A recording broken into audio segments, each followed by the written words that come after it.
Hi, my name is Jay Steiner, and I am 45 years old from Fort Collins, Colorado.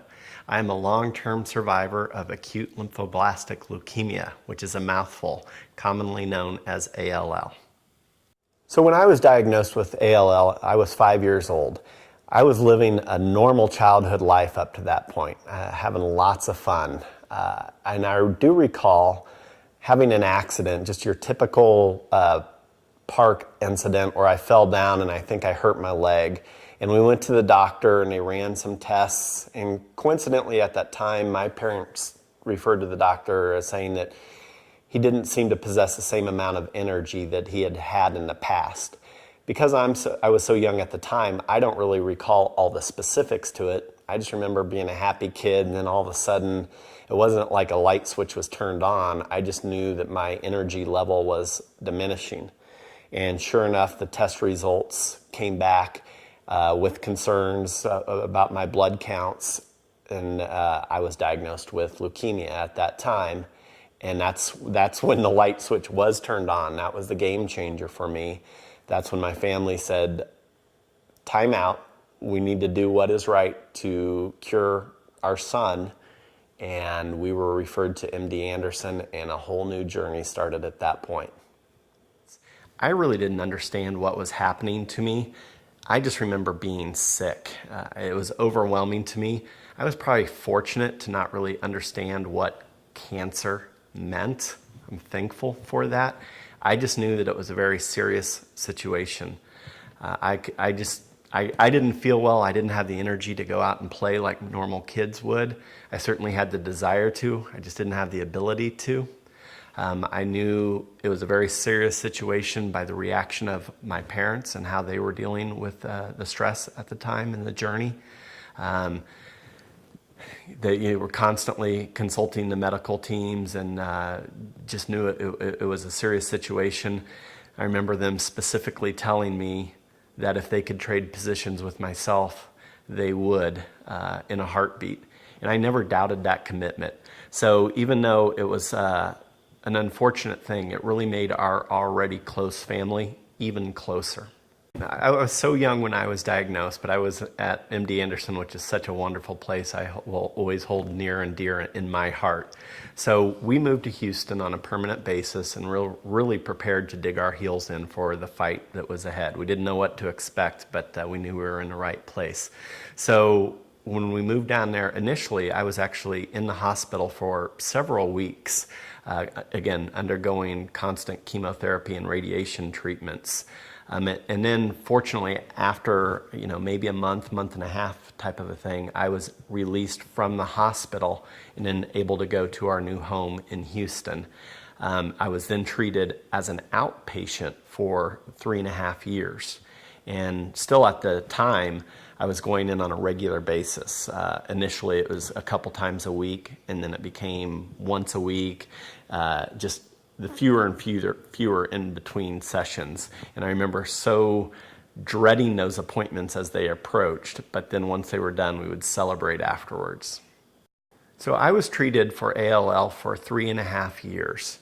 When I was 8, they took a biopsy and it showed no form of cancer.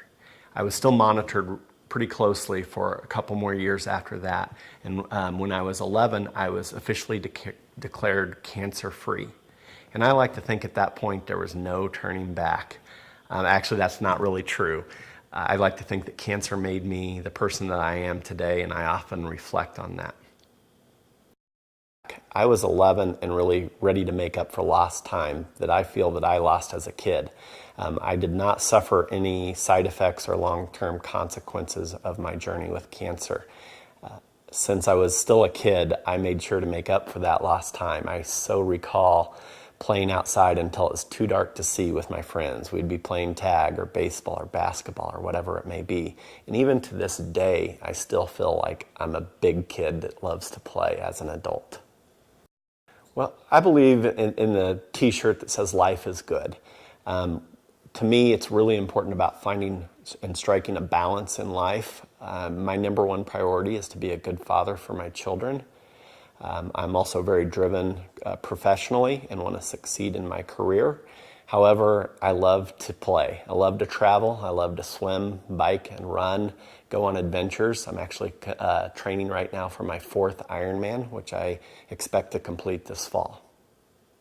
I think it really, my cancer diagnosis really made me appreciate my journey, and it made me basically stop and smell the roses more often than most people do. I know it's so easy, and I'm sometimes guilty of it, where you get caught up with life's frustrations and daily responsibilities. But once you've gone through cancer, or you've had a loved one go through cancer, you really learn not to sweat the small stuff. Sure. Yeah. Absolutely. So cancer has always been a part of my life. And although I chose not to go in the medical field, and maybe in hindsight I wish I would have, I've always chose to give back. I feel it's my responsibility as a survivor to help cancer organizations, so I seek out opportunities to volunteer or to fundraise. However, I feel my most important responsibility is simply to be there for someone who might be facing their own battle. So not only am I proud to say that I'm a cancer survivor, but a significant part of my life was as a caregiver to my wife. My wife, Monica, was diagnosed with breast cancer at age 37, and we were in shock. We had so much going for us at the time. We had great careers, wonderful friends, a wonderful, wonderful marriage. Most importantly, we were blessed with 2 beautiful children. My kids were 3 and 5 at the time of her diagnosis, and we were very, very close-knit family. Monica's journey was a difficult one. It was hard on all of us, and especially me as a caregiver. I'm proud to say that I was right there at her side throughout her journey. She was a warrior. She had a tremendous spirit and refused to give up, and I was proud to say that I was the lead as her support crew. So I was right there holding her hand at the time of her diagnosis. I was the one by her side when she was going through surgeries, chemotherapy treatments, radiation sessions. I was the one there with her when she found out that the cancer had metastasized and was spreading throughout her body. We went to Houston together, back to MD Anderson, to seek out a second opinion. And it was tough. We were told it was a matter of time. But Monica would not accept that. She wanted to be there to watch her kids grow up. And she sought out clinical trials. And I am so thankful for the clinical trials that were made available to her during her journey. Without those clinical trials, I feel cancer would have taken her much sooner.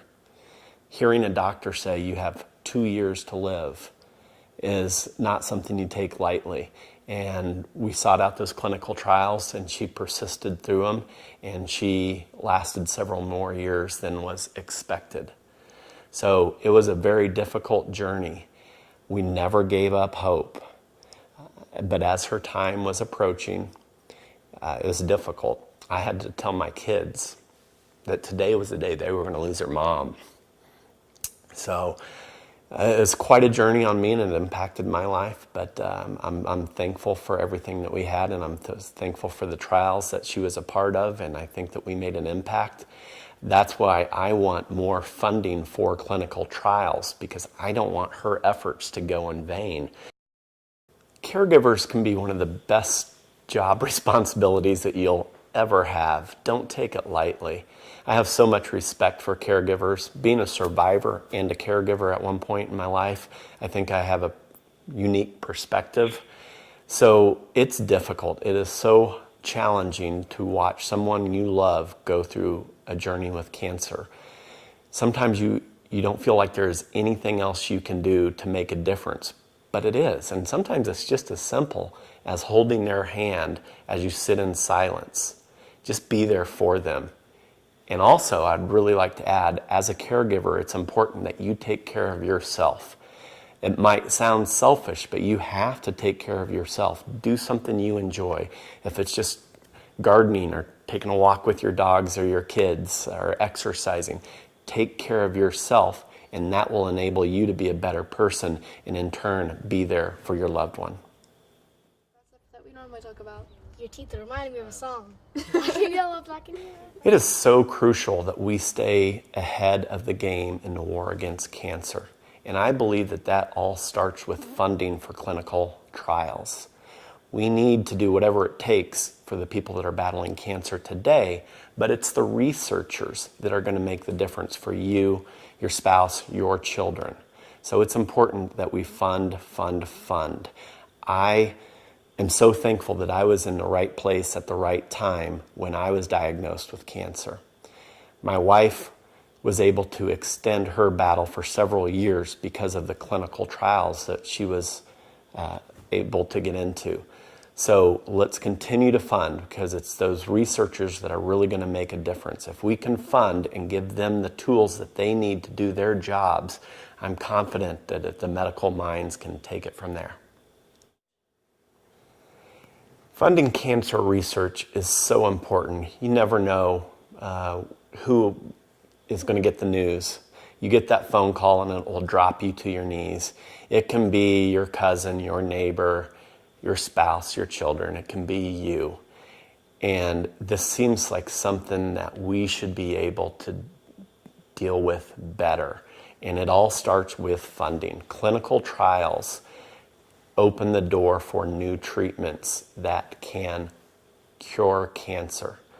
So again, I encourage everyone, this is not something that you can control. Most forms of cancer are not preventable. This is not a lifestyle choice in most instances. It just happens.